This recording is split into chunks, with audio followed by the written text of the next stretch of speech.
Hello beautiful souls, here we are in October and we have some very challenging but also life enhancing and life transforming astrology this month. We not only have a mutable Grand Cross, we also have a cardinal Grand Cross. I can hear you all shaking in your boots remembering last year. But having said that, some astrologers refer to these as achievement squares. Here's your monthly astrology.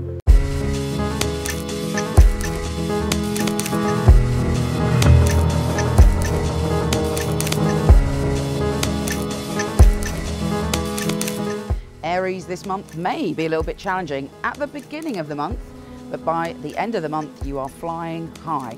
And let's face it, unlike most of the other signs, you really thrive when it comes to challenge. It's when you come into your own, it's when your fire gets ignited. Now the first thing we're going to look at is the mutable Grand Cross. Now this Grand Cross, I'm including the moon, particularly as it's squaring Mars, your ruler. And on top of that, you've got Uranus, the planet of the unpredictable, in your sign, stuffed into that cross. What does it all mean? Well, it means at the beginning of the month, you're feeling pushed, prodded and pulled on all levels, particularly emotionally. And there's a part of you that is feeling as if you want to expand, you want to grow, but you know that to do that, you have to be responsible and you have to sort out a lot of the emotional issues that have been going on behind the scenes. Now, what a lot of people don't know about you, because you can sometimes appear a little bit brash, is that actually you really do care about other people and you'll go the extra mile to help people. And sometimes you stay with people too long because, unlike, you know, your reputation for leaving things suddenly, you see yourself as a bit of a hero and a rescuer. If there are people in your life that you want to let go of or are no longer serving you, this mutable Grand Cross and the following cardinal Grand Cross is bringing that to the surface. You're looking at all areas of your life to find balance, your work, your home and your relationships, and you can't ignore any problems that may be there. The good news is you have the strength to do it, and Pluto may be bringing you something to do with transition around your career that forces your hand in some way. Now, as I said, through this you have opportunity, and once you come through it and by the end of the month you're like, oh my goodness, I probably should have made those changes earlier, even though there may have been some upheavals. I feel free and I feel back to my good old Aries self.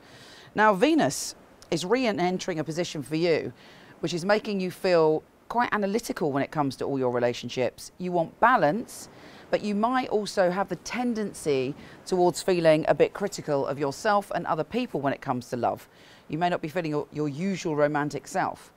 Now the positive about this is, number one, Venus, the planet of love, is going direct, but also you have the opportunity to tweak your emotional, sexual and passionate relationships so that they work for you. And you're also able to slow down a little bit and see what's truly going on.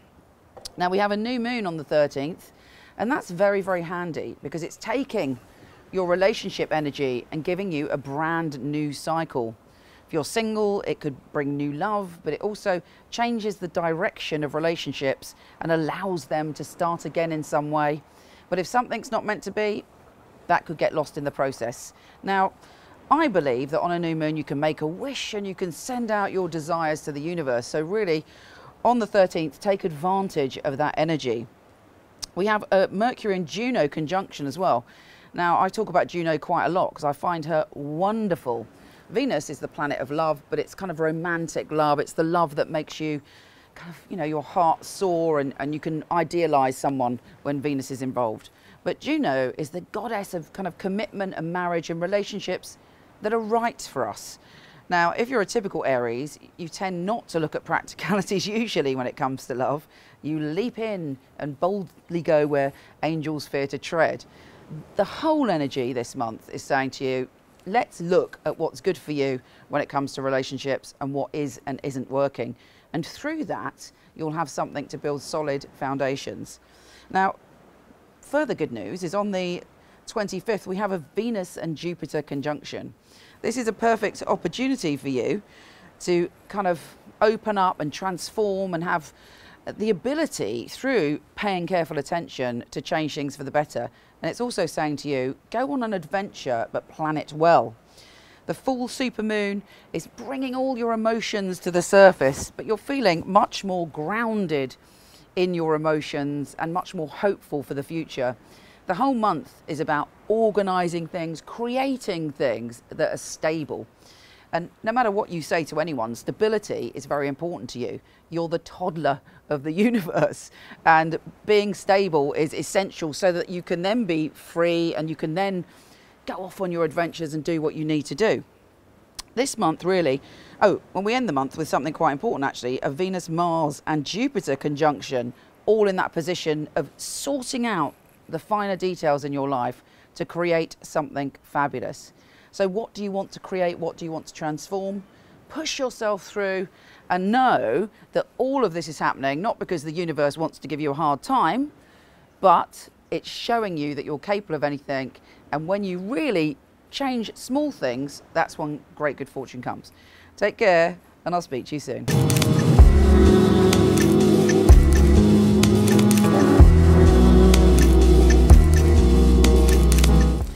I hope you enjoyed this month's astrology. I have to say it's such an important month that I highly recommend you going to horoscope.co.uk, where I've got full written details about what's going on. And also, if you fancy it, michelleknight.co.uk or .com, because I've got 3,000 articles on everything magical, spiritual, from soulmates to psychic development. Take care, have a wonderful month, and I'll speak to you soon.